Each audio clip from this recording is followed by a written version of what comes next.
This is Jerry Diamond with How to Get Out of Babylon and reading the shorter book, a little bit less than half what Lights Out was. We Interrupt This Program by A.T. Hagan.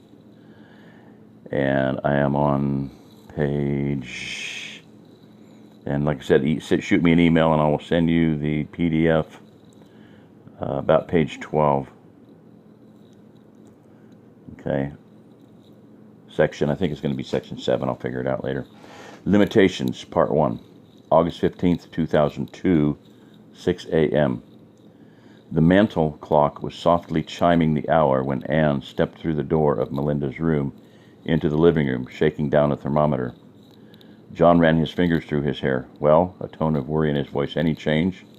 No, John, she replied. The Tylenol hasn't changed it at all. She's running 103.4. She's curled up on her side in a fetal position with localized hardness and tenderness in her lower right abdomen. What are we going to do? He let out a long sigh. Well, honey, we've just come up against an important limitation on self-reliance. We've got to get Melinda to a doctor, and we need to do it today, right now. Mike's patrol zone covers the west part of Gainesville. I'll go over there right now. He shouldn't have left yet for work and find out what it's going to be like trying to get to Shands.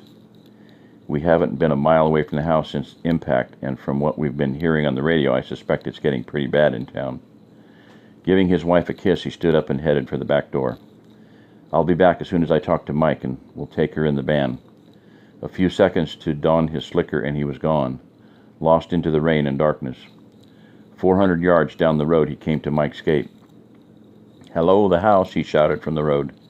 He'd known Mike for years, but since impact, one did not simply walk up onto anyone's porch anymore without first announcing their presence, most especially not in the dark.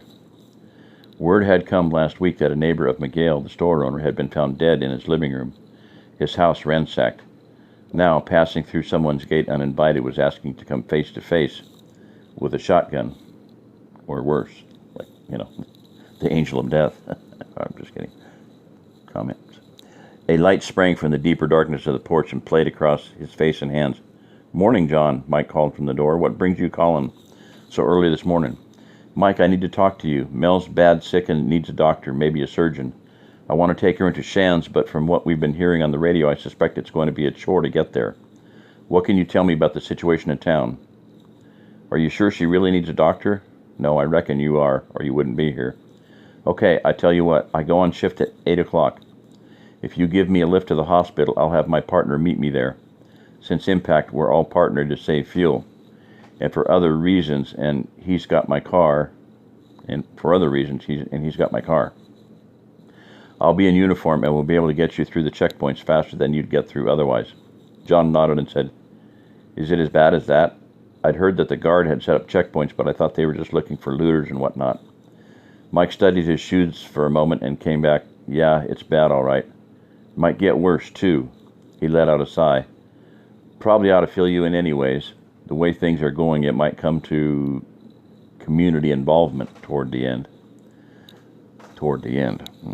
The darkness was gradually giving way to a deep gray through the heavy clouds. John said, I'll go and get Melinda and Ann in the van, and I'll pick you up here in half an hour.